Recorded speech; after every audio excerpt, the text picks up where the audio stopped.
kind of did the COVID experiment, but as Liam just said, that wasn't really an accurate version of remote work. That was being trapped. That was remote working. at gunpoint. Yeah, that was remote at gunpoint, to be completely honest with you. That was, either you work remotely or you die from COVID, right? That's when you have those two type of extremes, people just immediately have to switch over. But that wasn't a voluntary choice. Right. Now it's going to be voluntary. And that's when I think is really, you could even come up with the term premeditated remote, people choosing to be remote, right? Well, exactly. And welcome back to Scottlin Talks, bringing you know it, less stress and more success with the power of joy, with the power of living your life in your best emotional wellness. And today I have some really interesting content for you around the remote world in a post-COVID experience. What does that look like? And how does it affect your emotional wellness? How does it affect your professional choices? And what can we expect to see on the horizon of the future? So I think you're going to love my guest today from Running Remote. But first of all, please do like and subscribe. We always work hard to keep this program coming. I want to reach out and thank Marcus, my producer. I want to thank Heather, our assistant and scheduler, and everyone else who helps makes this program possible. And of course, as always, you can check out the website at annscottlin.com or Twitter, Instagram, etc. at AnnScottlin. So now let's talk about the future of remote work and what that means for you. So today I have Liam from Running Remote. Hi, Liam. Hi. So glad to have you here. Running Remote, you and I share a lot of interest in how this whole work-life integration thing is happening, especially for those who have been working remotely for a couple of years already. And what we're talking about today, which I'm actually really excited about, super relevant, back to the office. Oh my word, with your clients, what are you hearing right now? So I think first I want to roll back to where I was about 2.5 years ago. February of 2020, 4% of the US workforce was working remotely. March of 2020, 45% of the US workforce was working remotely. That's the biggest transition since the Industrial Revolution to work, but we did it in about a month, and it took the Industrial Revolution 80 years to do the same thing. So a complete transition of where remote work is.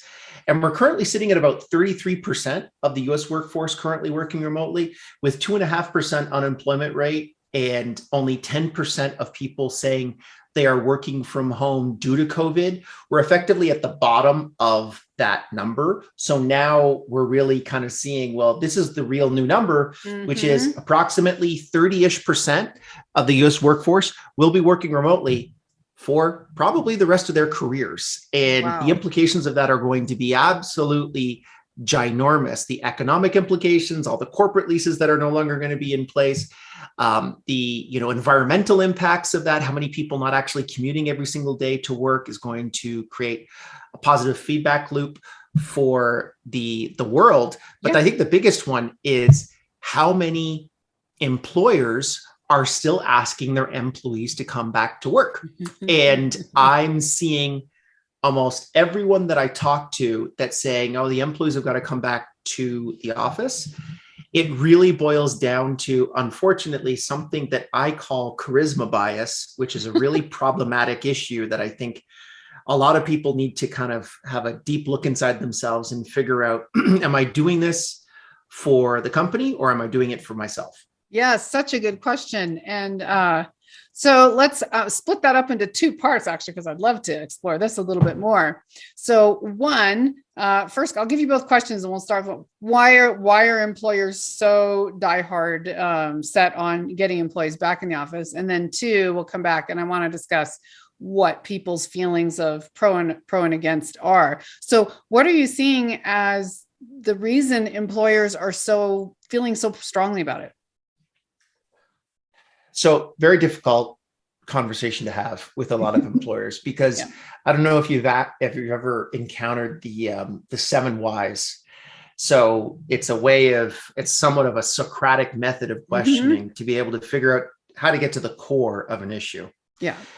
And when I have these conversations with people, at the end of the day, to be honest with you. They talk about productivity, they talk about team cohesion, they talk about culture, but remote workers were actually just as productive working from home as they were when they were working from the office. In some cases, they're actually more productive based off all the data that was communicated to us. The other side of this is team cohesion and collaboration. I mean, fundamentally, remote teams actually operate very differently from on-premise teams, where you need significantly less collaboration in order to be able to produce the same return. So that doesn't necessarily sit there. The real core issue is that the vast majority of managers and business owners, and this is something that I did in research for a book that I wrote for the last year and a half, focusing on companies that were remote before the pandemic. And the one single thing that they all had in common, which I thought was really interesting, is their managerial layer was on average 50% thinner than their on-premise counterparts, than their in-office counterparts. So there are more people doing work in remote companies than there are people that are managing people doing work. And this is the issue with people being asked back to the office, because they're recognizing that that managerial layer is unfortunately going to get a lot thinner over the next couple of years. And they're trying to make sure that they're still relevant in the new world of work. Absolutely. That makes so much sense, because then what would you do with a flood of qualified people from C-level positions that become redundant at some point, or at least a certain percentage of them, right? So that's great. That's a very reasonable answer. That's one of those things where I'm like, yeah, I totally see that. That makes sense to me. And I know I have such a mixture of clients that I work with who are pro or against going back to the office. My husband absolutely loves working remotely, but then he was working remotely by request before the pandemic. So he was already used to it. He said he feels exponentially more productive and wastes so much less time. And his company really adapted fairly well. But then I'll just talk about people close to home, not even my clients. My brother, who works in corporate America in, middle management, and he can't wait to get back to the office because he has a family, he has kids. It was his literally like basically his social world. He likes structure. He's that guy who likes to come in and leave at exactly the same time. And he's very good at his job. He likes to see the same people. He so missed the Christmas party, which totally surprised me because I never think about my brother being that person. He's like, I just missed the decorations and the Christmas party. And, and his wife decorates a beautiful Christmas house. So he's like, I just really miss the social aspect. I feel like I work better and I'm more productive there than at home. So, I think to your brother's point, this is another kind of uncomfortable truth that I would unfortunately give him, which is in North America today, it's somewhat taboo to have arranged marriages, but we seem to have arranged friendships all the time. Yeah. We're put into this office environment with complete strangers that we don't really know. And then that becomes our social circle. Right. So whenever you it's around the time when you leave college or university, your social circle actually degrades almost constantly until your 60s. And then it expands back out again when you are retired.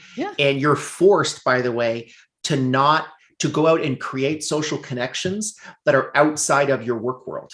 Wow. So this is actually what remote pioneering companies knew decades beforehand, which is your social network and your work network shouldn't necessarily be the same thing.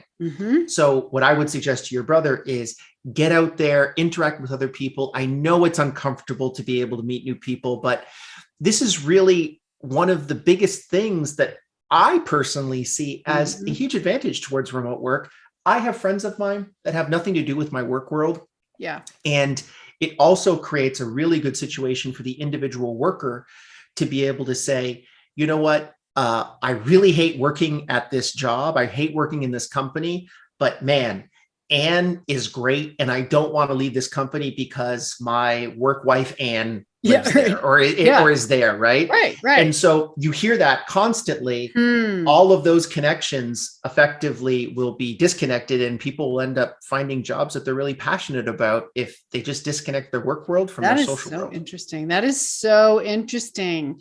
It's such a, I like how you compared it to arranged marriage in an odd way, just because, we find structure, we find comfort zones, we find relationships that help us feel like we're functioning at our best. And while sometimes that can be very great and very supportive, and I mean, mentoring is wonderful, but at the same time, to what extent do we not sort of learn to sprout our own wings, stand on our own 2 feet?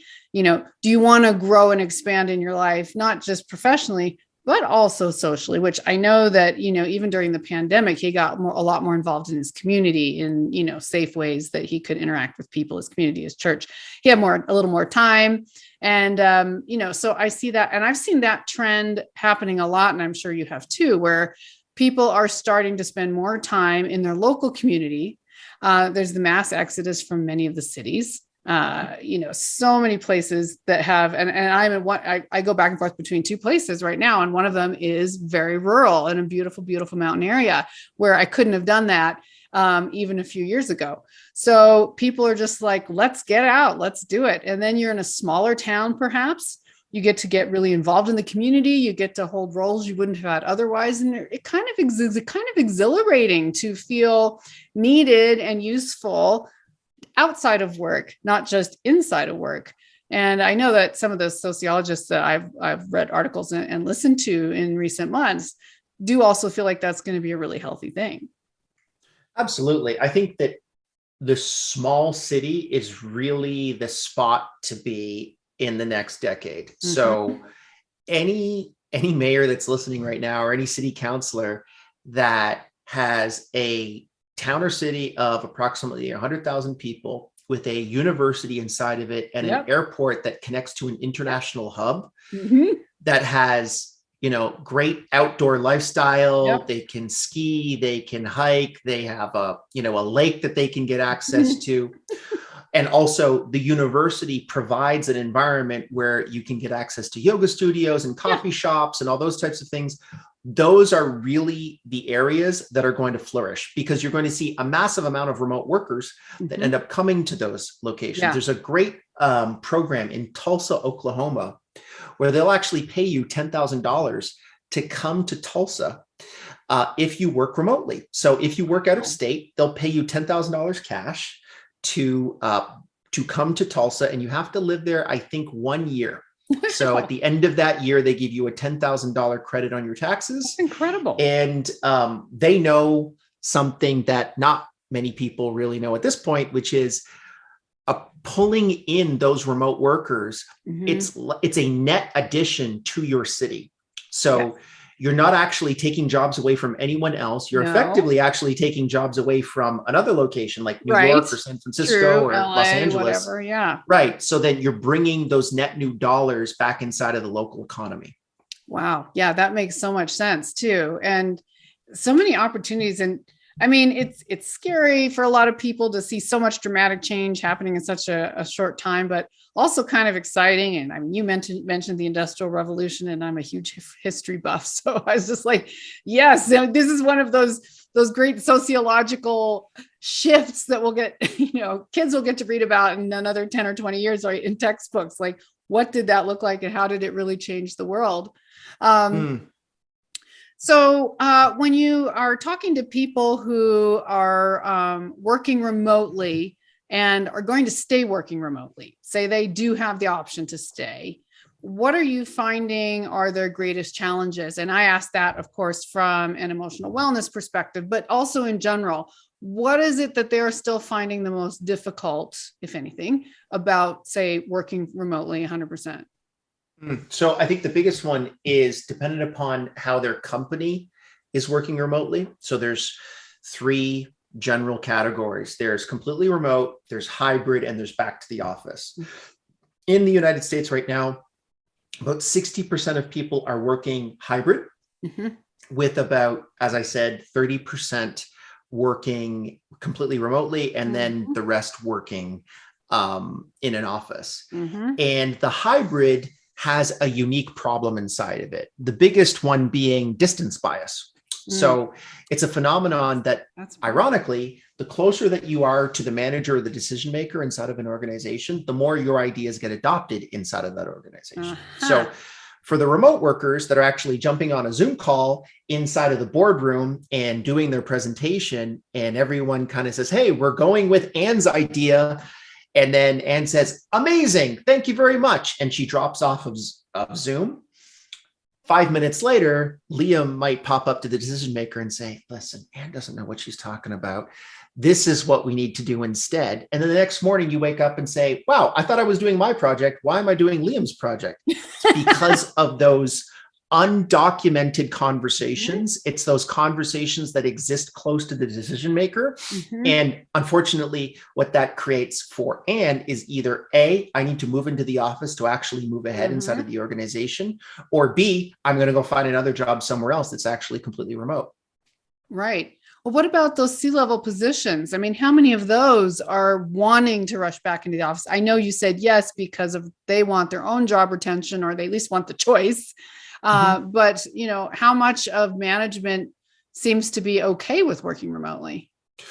So I think they're actually more concerned about their jobs in the middle management tier than whether or not they want to go remote or not. That makes sense. And then I think actually in the C-suite, and particularly the founders of the business, these are generally very driven individuals. These are people that work 80 hours a week, every single week.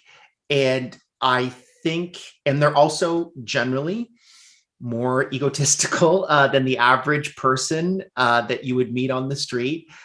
I really think that a lot of these people just want to have an office so that it feeds their own ego, and they have 500 people walking around and they get to tell them what to do. Fair enough. That's really where I get when I really delve down deep with someone and ask them why they want to have people go back to the office. I mean, they say, oh, the team's going to be more productive when they're working from home. But you told me 6 months ago that everything's great with remote work and the team's never been more productive. Well, I think we need to be able to collaborate more. Really? How was your collaboration 6 months ago? Was it going well? Everything has been positive with remote work, and yet we're still being brought back to the office. And really, I think it just boils down to individual egos, trying to be able to make sure that they still feel important. And honestly, I think a lot of those guys are bored. They've been in their house for the last 2.5 years and they want to get back out. Sure. And there are the personalities, and we know them from entertainers to all kinds of other, roles, where there is they have the dynamic in-person energy that not only that it feeds them, ego or otherwise, literally. Like, so for example, I may not be that person, but when I do Zoom conferences, it's great. We have a great time.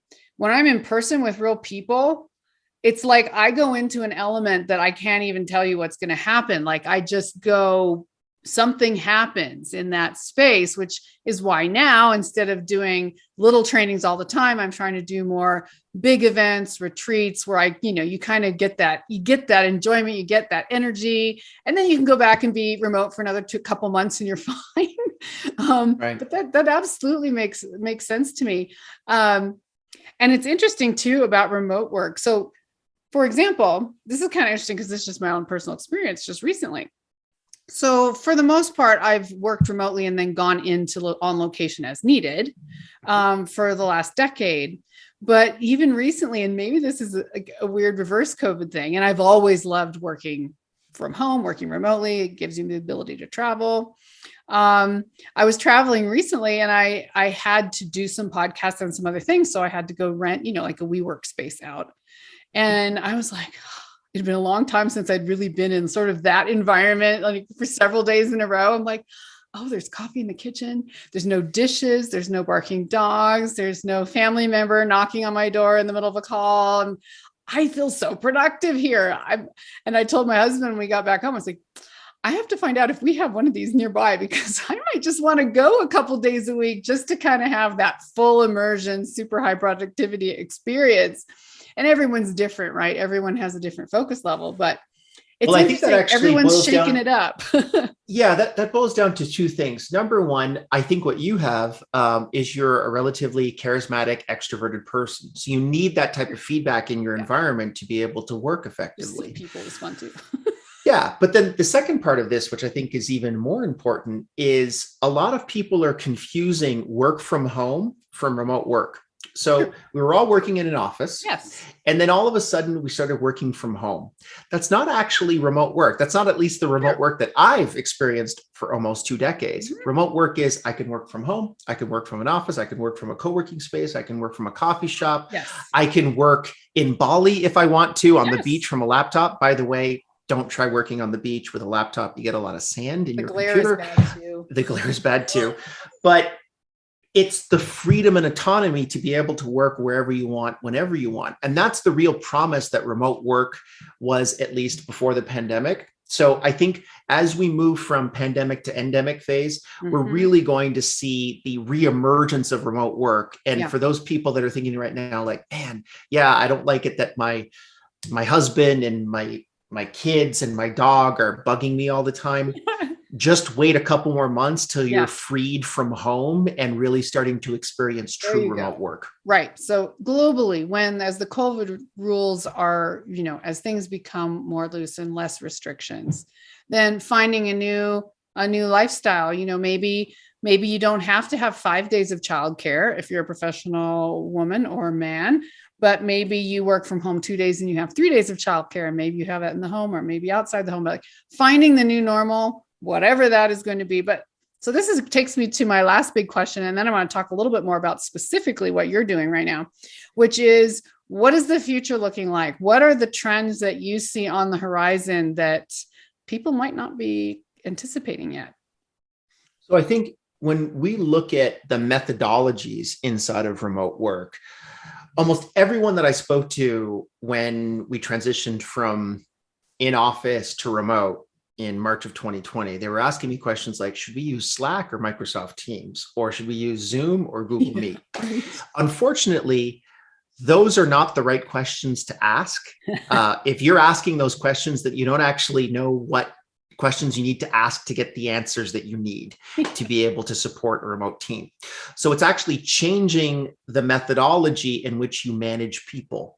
And remote first teams before the pandemic had a philosophy that I'm kind of calling asynchronous management, basically the ability to be able to manage people without necessarily interacting with them face to face. And this is something that we've used and hundreds of other companies have used to be able to completely scale their companies to levels that not many companies have been able to get to as well. And more importantly, have enabled both the employee and the employer of those companies to be able to experience a level of autonomy and freedom that very few companies can get access to. Yes. So there's that's aspect is just recognizing asynchronous management and how to implement that inside of your daily work.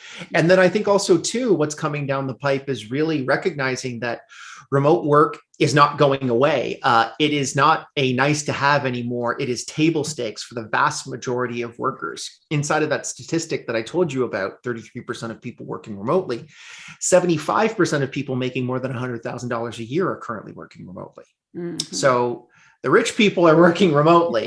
And those are the people that you actually want inside of your organization. Those are the movers and shakers that are really going to take your company to the next level. So recognizing that you need to be able to keep those people happy that can go get a job tomorrow if they really want to is going to be absolutely critical. Last point that I would touch on with regards to where remote work is going is I see probably within the next 10 years, half of the S&P 500 being remote.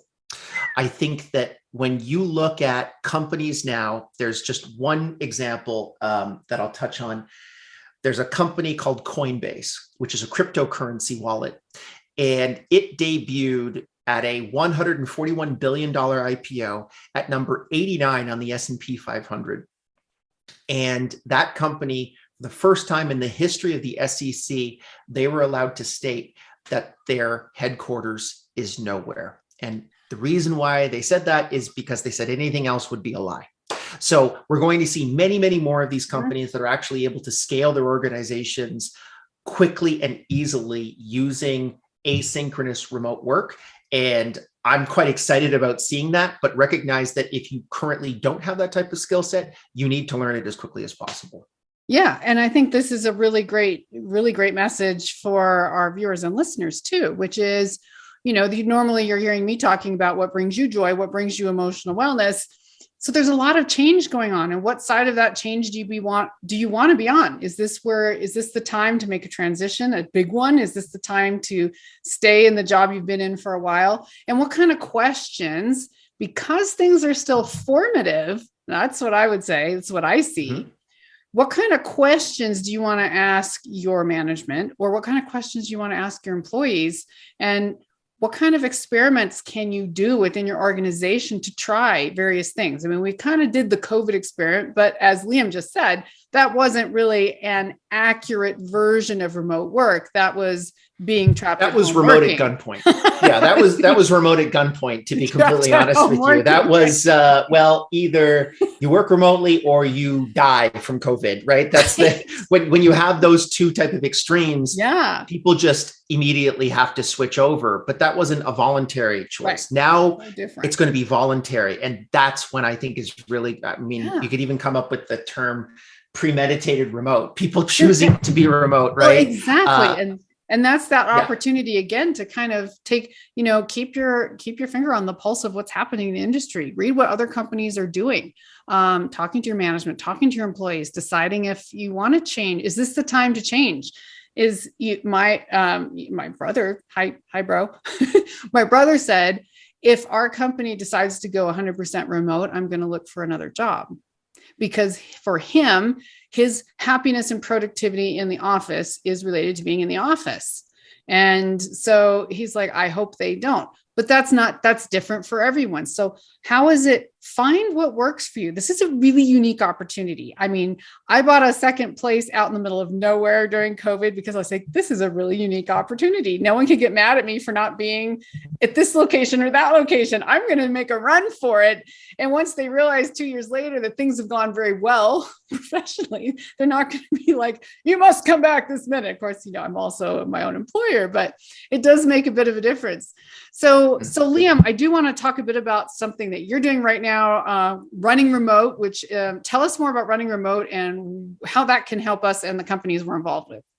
Sure. So I run a yearly conference called Running Remote, which is a conference specifically geared towards building and scaling remote teams. We've been running it for 5 years, and it's a fantastic community of people that are not just really interested in finding a job. So if you're an employee that wants to find a remote job, this isn't the place for you. Or if you're a digital nomad, that really isn't the place for you. This is about building companies like Coinbase, right? These massively successful technology companies and other companies that are not necessarily connected to technology, and figuring out all the tactics and strategies to be able to get there. We run it May 17th and 18th in Montreal, Canada. So if anyone's interested, just go to runningremote.com to be able to check that out. And if you can't afford a flight to Montreal or some tickets to the Running Remote conference, go to youtube.com/runningremote. And that's our YouTube channel where we post all of our talks up for free. Amazing. So everyone can get free access to the information if you can't afford to come. Fantastic. And what's the big advantage of coming in person? I know a lot of people are actually excited about going anywhere in person right now just to go somewhere. So what are the advantages? I mean, obviously networking and other things, but what would you recommend? Yeah. So a lot of people say I'm a little hypocritical for running a in-person remote work conference, but here's the reality. Inside of remote teams, every single year, we usually do a team retreat. So everyone comes, company retreat, everyone comes into one particular place every single year, and we have a little conference about the company. And I really see Running Remote as that place for the founders and operators of remote first companies. So it's not just a place to be able to get information and network with people, but really to be able to ask deep questions and figure out, well, here are the new problems that have really popped up in the last 2.5 years due to COVID. How can we actually address them effectively so that we can make sure that remote work isn't just kind of like a footnote in the history of work? Right. Absolutely. And for those of you who really love remote work, this is your chance to get involved, find out more, network, see what kind of changes you can make in your own company, which can be really exciting. And this rare opportunity in a world that's been sort of so rigid in the professional field for so long, to pick your path and to find what really resonates and works for you, which is awesome. And why it's been so great to have you on the show, Liam.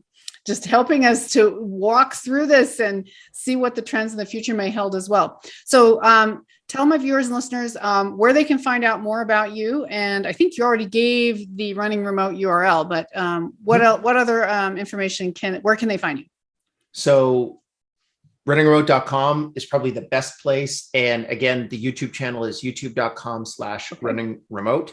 And I do a whole bunch of talks on there. We distribute all of our talks for free. So if anyone wants access to that information, it's up there completely free. You don't have to buy a ticket to be able to consume the information. Can't beat that. You can't beat that. Well, thank you so much for joining us today. This has been so much fun, and I can't wait to see what the trends are going to do.